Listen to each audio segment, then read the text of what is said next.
The power of yet.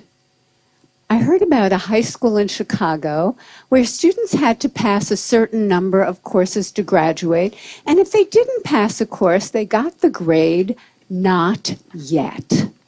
And I thought that was fantastic, because if you get a failing grade, you think, I'm nothing, I'm nowhere. But if you get the grade not yet, you understand that you're on a learning curve. It gives you a path into the future.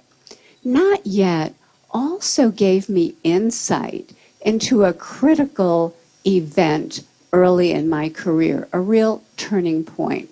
I wanted to see how children coped with challenge and difficulty.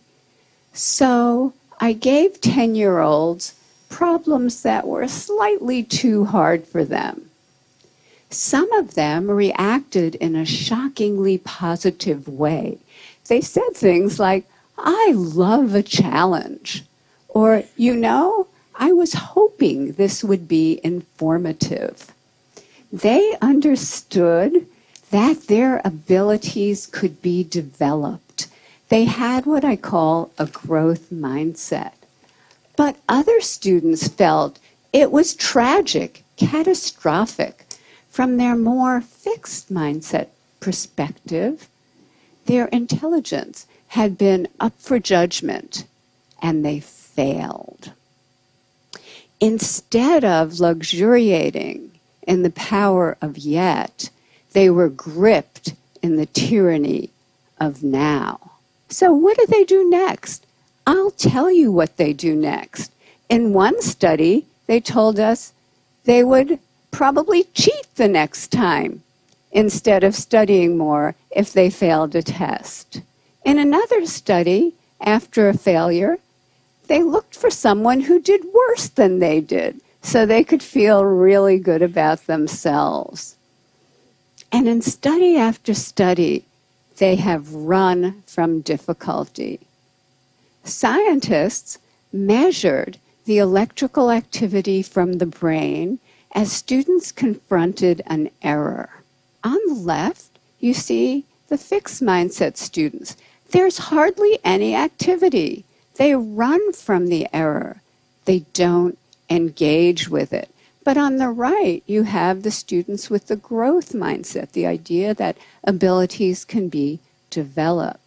They engage deeply. Their brain is on fire with yet. They engage deeply. They process the error. They learn from it, and they correct it. How are we raising our children?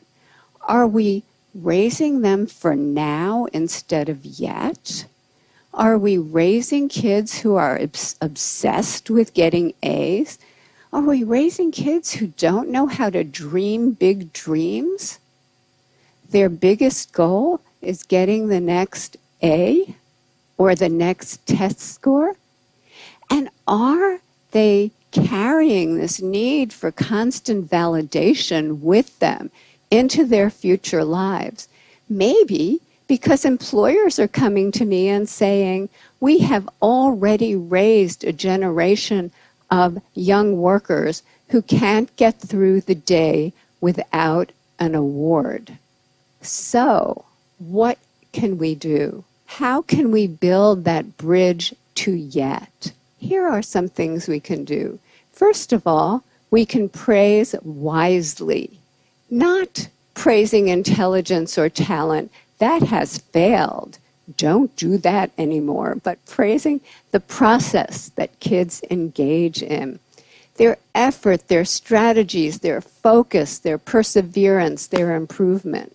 This process praise creates kids who are hardy and resilient. Let's not waste any more lives, because once we know that abilities are capable of such growth, it becomes a basic human right for children, all children, to live in places that create that growth, to live in places filled with yet. Thank you.